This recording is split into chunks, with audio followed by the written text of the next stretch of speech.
quá, không làm được. Con chưa hỏi được một chỗ ở trên Phú Thọ này nó giá được được.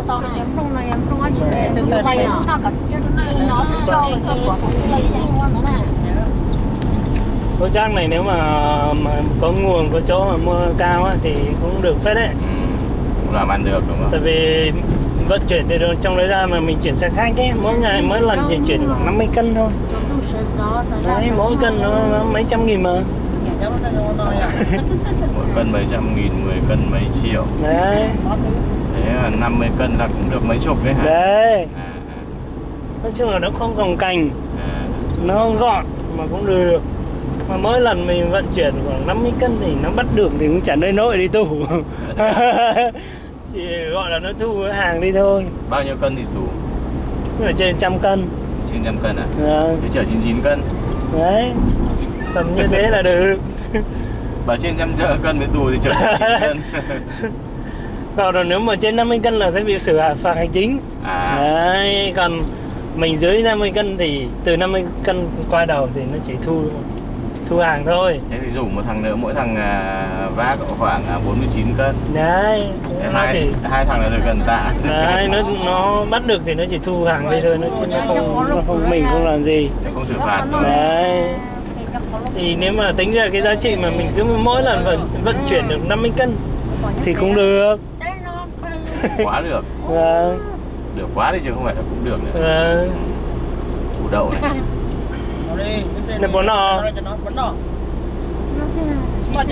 Cho nó cho có mát xong.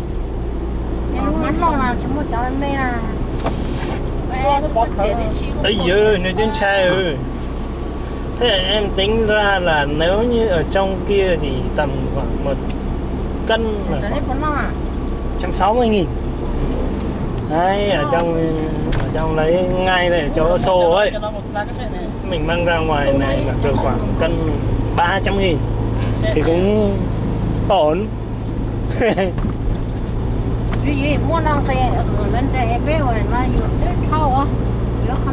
Vậy cho khỏi vào đó.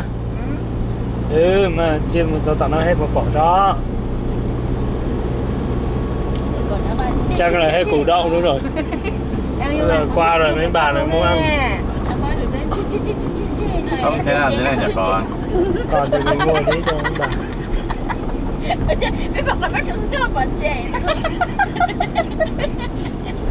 Còn nó bao nhiêu nào?